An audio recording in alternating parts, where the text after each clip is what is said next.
Evangelho, como me foi revelado por Maria Valtorta, capítulo 338. Judas Iscariotes perde o poder do milagre. A parábola do cultivador. Valtorta descreve visão dia 22 de novembro de 1945. Na estrada que vai para Cefete, deixa a planície de Corozaim para enfrentar um grupo proeminente de montanhas, muito coberto de matas. Um curso d'água desce do meio desses montes e certamente se dirige para o lago de Tiberíades. Os peregrinos ficam esperando nesta ponte que os alcance os outros mandados ao lago Meru. E não precisam esperar muito. Pontuais ao encontro combinado, eles estão chegando bem dispostos e se reúnem com alegria ao mestre e aos companheiros, contando como foi a sua viagem, abençoada por alguns milagres feitos cada vez por cada um de todos os apóstolos, como dizem eles. Mas Judas de Queriote corrige: menos por mim, que não cheguei a conseguir nada. E sua humilhação por confessar isso é bem penosa. Nós já havíamos dito que era porque tínhamos em nossa frente um grande pecador, responde-lhe Tiago de Zebedeu e se explica. Sabes, mestre, era Jacó que está muito doente, e ele te invoca por isso, porque está com medo da morte e do julgamento de Deus. Mas está mais avarento do que nunca, agora que está prevendo um verdadeiro desastre em suas colheitas, completamente arruinadas pela geada. Ele perdeu todo o trigo que ia servir de semente, e agora não tem com que semear outro, porque está doente, porque sua empregada extenuada pelo cansaço, pela fome, pois ele economiza até a farinha para o pão, tomado como ele vive pelo medo de ficar um dia sem comida. Não tem meios nem para arar o pão.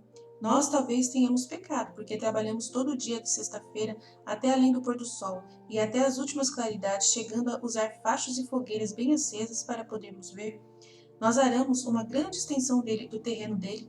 Felipe, João e André sabem agir e eu também. Nós nos esfalfamos. Simão, Mateus e Bartolomeu vinham atrás de nós limpando os torrões do trigo, nascido e morto. E Judas foi em teu nome pedir um pouco de semente a Judas e a Anás, prometendo-lhes a nossa visita de hoje.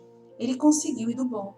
Então nós dissemos, amanhã iremos semear. Por isso é que tardamos um pouco, porque nós começamos ao início do pôr do sol, que o Eterno nos perdoe por causa do motivo pelo qual pecamos.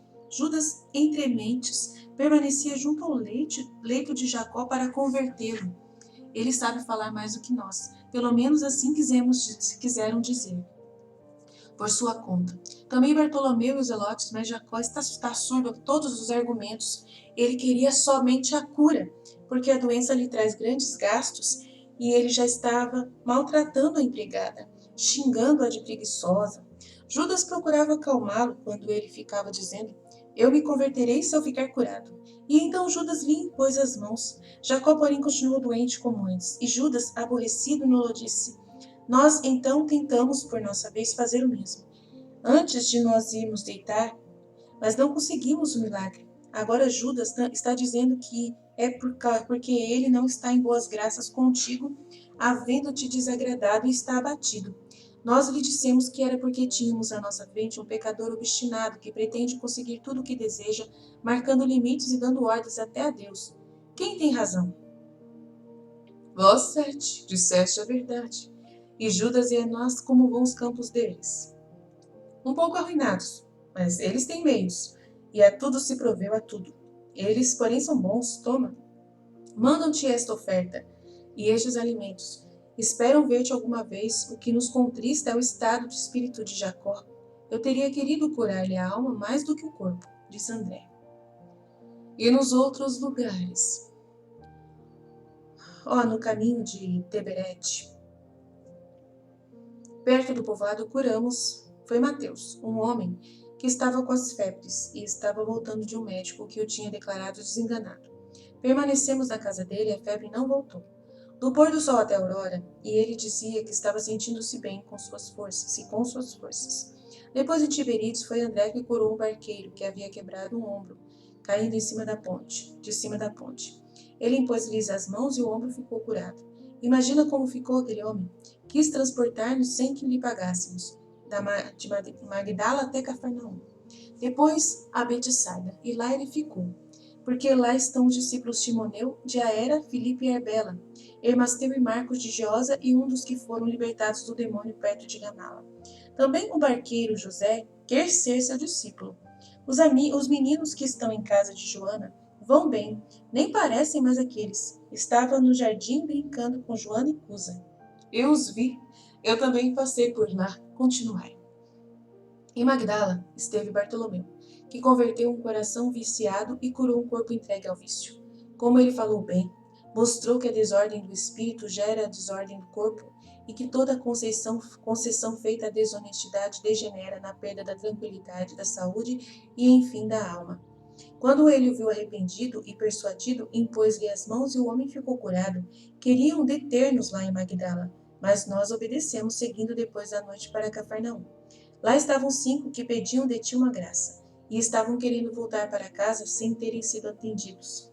Nós os curamos. Não vimos ninguém, porque reembarcamos sem demora para Betsaida, a fim de evitarmos as perguntas de Eli, de Urias e seus companheiros. Em Betsaida, mas conta tu, André, ao teu irmão, termina Tiago de Zebedeu, que sempre falou, ó mestre, ó Simão, mas se tivesses visto Margisã, não se pode mais reconhecê-lo.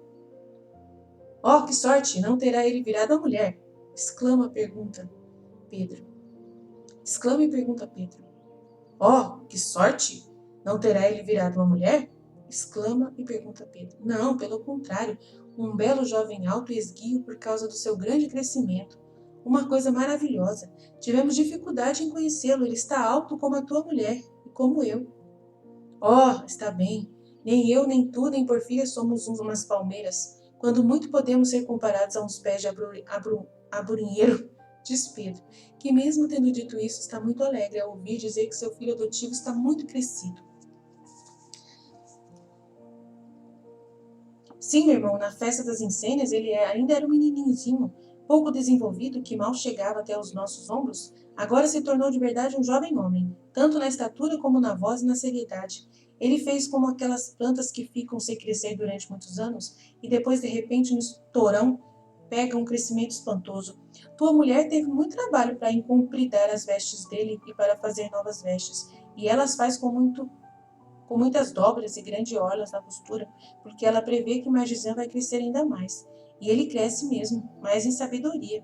Mestre, a humildade sábia do Natanael te havia dito que por quase 2 meses Bartolomeu foi mestre do menor e do mais heróico dos discípulos, que se levanta antes do raiar do dia para ir pastorear as ovelhas, rachar a lenha, buscar água, acender o fogo, varrer e fazer as compras por amor de sua mãe adotiva e depois da parte dela, até a alta noite. Estuda e escreve como um pequenino doutor. E veja só, ele reuniu todos os meninos de Betsaida aos sábados e lhes explica muitas passagens da Sagrada Escritura. Desse modo, os pequenos, que para não ficarem perturbando as funções, são excluídos da sinagoga. Têm também o seu dia de oração, como os grandes. E dizem-me as mães que é belo ouvi-lo falar e que os meninos gostam dele e lhe obedecem. E ele tem respeito e vão se tornando bons. Que discípulo ele vai ser? Nossa, olha o Margisã, gente, um baita de um catequista. Que bênção de Margisã! Vai ser um padre incrível.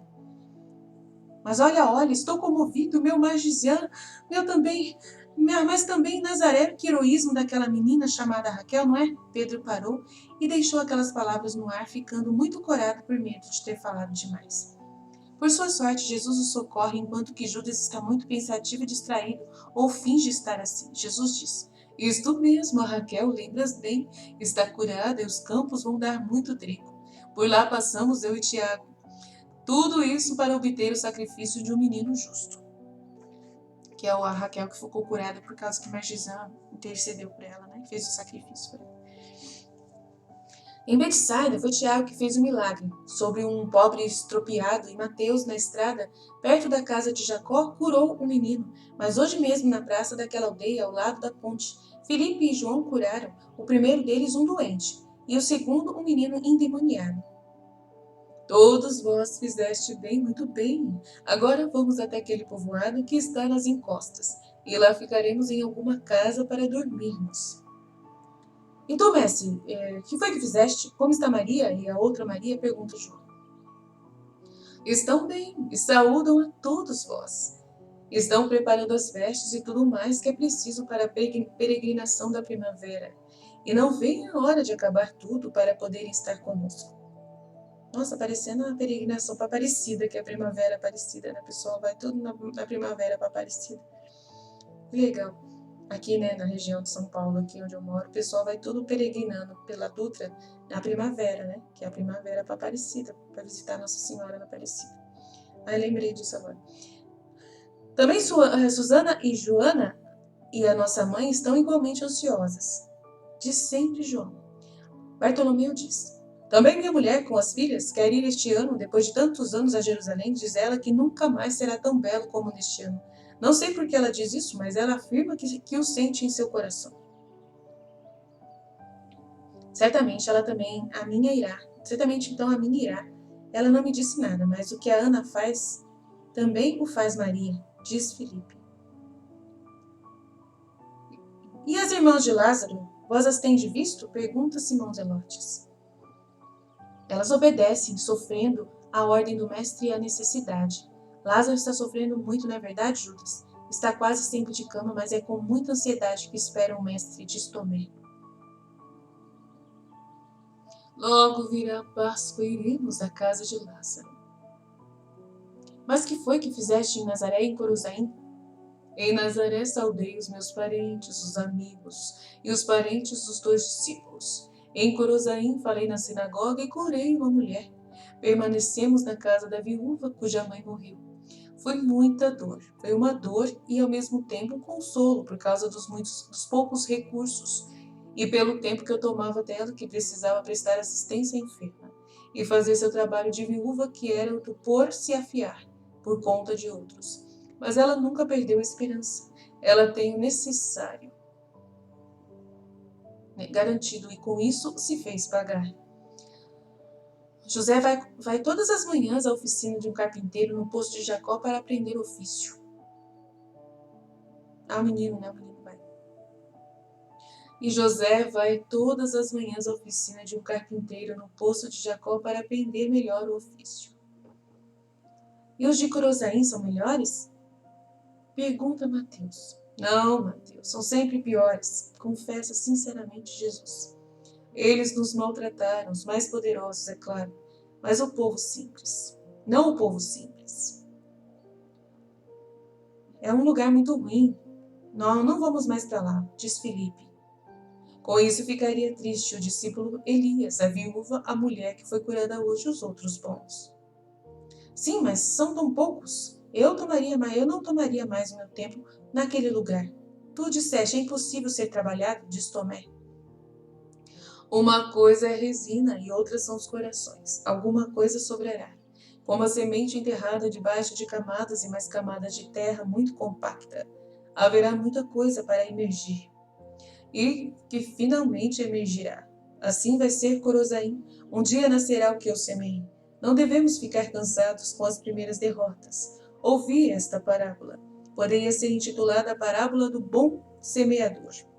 Um rico tinha uma grande e bela vinha, na qual havia também figueiras de diversas qualidades. Na vinha trabalhava um empregado dele, experiente vinhateiro e podador de árvores frutíferas, que cumpria o seu dever com amor para com o seu patrão e para com as plantas. Todos os anos o rico, na melhor estação, ia muitas vezes à sua vinha, para ver como ia amadurecendo as uvas e os figos, e provar alguns deles apanhando-os das árvores com suas mãos.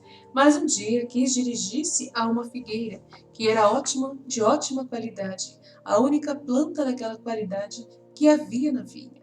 Até aquele dia, como nos 2 anos precedentes, ele só encontrou folhas e nada de frutos.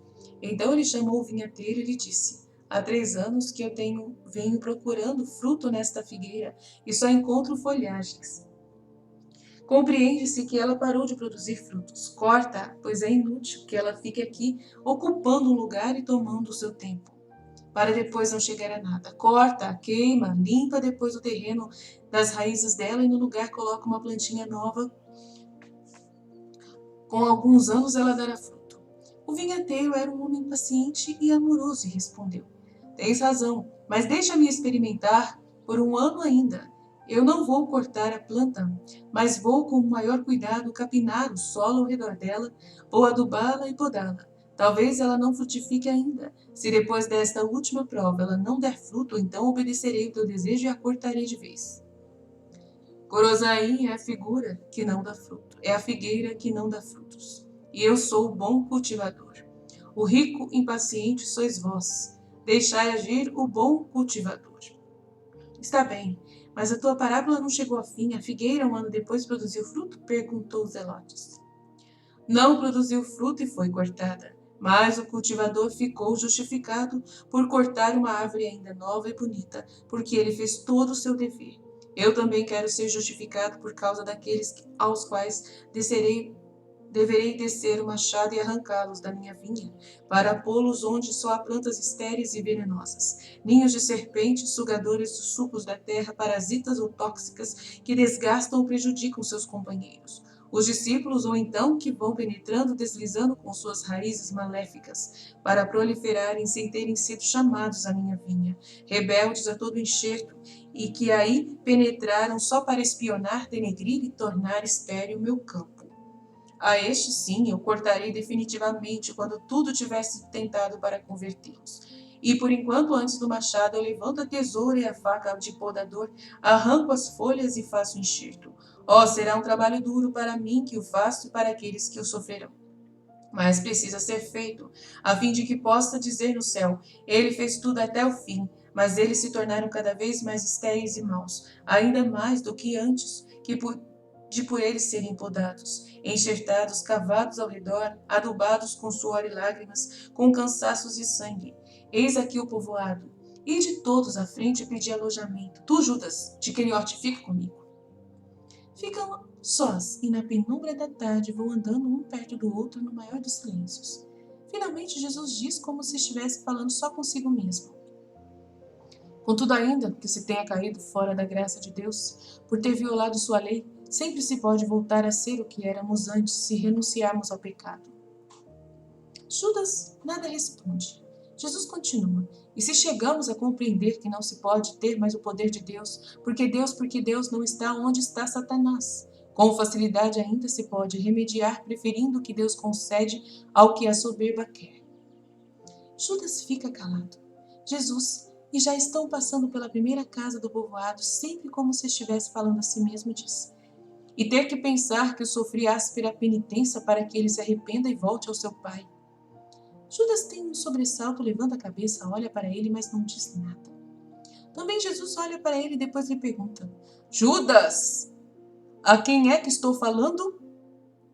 A mim, mestre. É por causa de ti que eu não tenho mais poder, porque tu me tiraste, para aumentar o de João, de Simão e de Tiago, de todos menos a mim. Tu não me amas, é isto, e eu terminarei não te amando e maldizendo a hora em que eu te amei, arruinando-me aos olhos do mundo por um rei tímido que se deixa dominar até pelo povo. Não era isso que eu esperava de ti. Nem eu também de ti.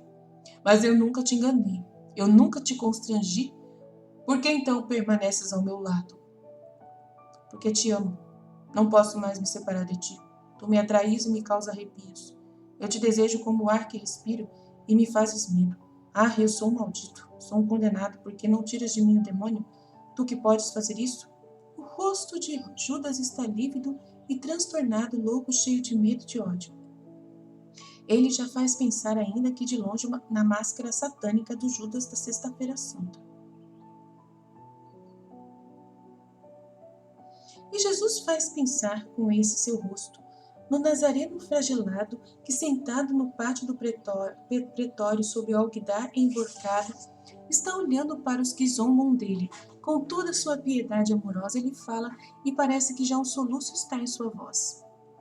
Porque em ti não há arrependimento, mas somente ira contra Deus, como se ele fosse o culpado do teu pecado.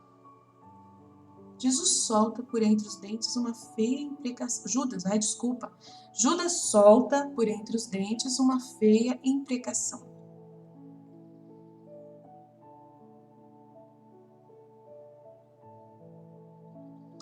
Mestre, nós achamos vagas, 5 em um lugar, 3 em outro e uma em 2 outros. Não foi possível fazer melhor, dizem os discípulos. Está bem. Eu fico com Judas de Queriote, diz Jesus. Não, eu prefiro ficar só, estou inquieto, e não te deixarei descansar. Como quiseres tu, então ficarei com o Bartolomeu. Vós fareis o que quiserdes. Enquanto isso, vamos para onde há mais lugares, a fim de podermos ser juntos. E assim termina a visão. Como sempre, triste com esse Judas, meu Deus, misericórdia. Fim.